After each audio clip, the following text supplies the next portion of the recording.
Praise the Lord. Hello everyone. இன்றைக்கான வேத தியான வசனம் கொலோசையர் 3:2. பூமியில் உள்ளவைகளை அல்ல, மேலானவைகளையே நாடுங்கள். கர்த்தர் இன்றைக்கு நம்மளை பார்த்து சொல்கிற வார்த்தை என்னென்னா, நம்முடைய கர்த்தராகிய இயேசு கிறிஸ்துவினுடைய இரத்தத்தினால கழுவப்பட்ட நம்ம ஒவ்வொருவரையும் அவர் பரிசுத்தப்படுத்தி இருக்கிறாரு. இயேசு கிறிஸ்து நமக்காக தான் இந்த பூமியில் வந்து நம்மளுடைய பாவங்களுக்காக தான் சிலுவையில் மரித்து உயிர்த்திருக்கிறார் 3ஆம் நாள். அப்படிப்பட்ட தேவன் வந்து நம்மை அழைத்து நம்மளை பரிசுத்தப்படுத்தி இந்த பூமியில் வாழ வச்சிருக்கும் போது நம்மளுடைய பாவங்களுக்கு தானே மரிச்சாரு. அப்படி இருக்கும்போது நாம் வந்து அவருக்காக எதையாவது செய்யணும். நம்ம பூமியில் உள்ள காரியத்தை குறித்து நம்ம யோசிக்காமல் மேலானவைகளை யோசித்து அதை நம்ம தேடுறவங்களாக இருக்கணும். அப்படிப்பட்ட தேவ ராஜ்யமாகிய மேலானவைகளை நம்ம தேடணும். வசனம் சொன்னது போல் பூமியில் உள்ளவைகளை அல்ல. அதுபோல் இந்த இந்த உலகத்தில் வாழக்கூடிய இந்த ஒரு பொருள் மேலே அது ஒரு ஆசை இல்லாமல், ஒரு பணத்து மேலே ஆசை இல்லாமல், இந்த இச்சை, உலக ஸ்நேகம், இந்த பூமிக்குரிய காரியங்கள், சிற்றின்பங்கள், களியாட்டுக்கள், இந்த உலக மனிதர்கள்லாம் இந்த போதை வஸ்துக்கள், இந்த மாதிரி சில விஷயத்தில் அடிமையாக இருக்காமல் இதை நம்ம நாடி தேடுகிறவர்களாக நாமளும் ஒரு காலத்தில் இருந்திருக்கோம்.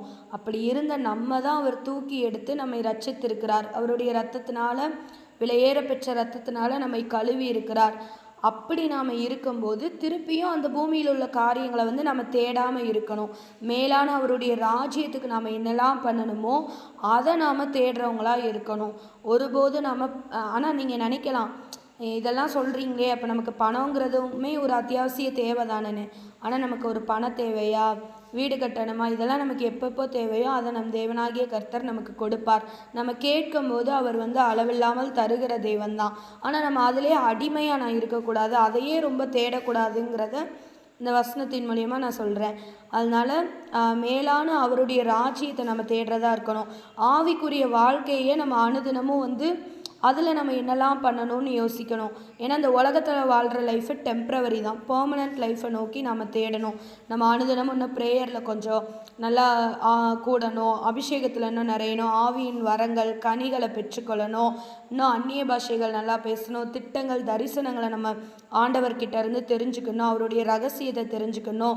2ஆம் வருகைக்கு வந்து அவர் நம்ம வரும்போது நம்ம அவரை எதிர்பார்த்து காத்திருந்து அந்த வருகைக்கு நம்ம ஆயத்தமாகணும், மற்றவங்களை ஆயத்தப்படுத்தணும். இப்படிப்பட்ட மேலான காரியத்தை நம்ம சிந்திக்கணும். அவருடைய ராஜ்யத்துக்கு நாம் கொடுக்கணும், அவருடைய ராஜ்யத்தை கட்டுகிறவர்களாக இருக்கணுங்கிறத மட்டும் நாம் அதை தான் நாடணுமே தவிர பூமிக்குரிய காரியத்தை நம்ம நாடாமல் தேடாமல் அவருடைய ஜனமாகிய நாம அப்படி இருக்கணும். தேவன் தாமே நம்ம ஒவ்வொருவரையும் ஆசீர்வதிப்பாராக.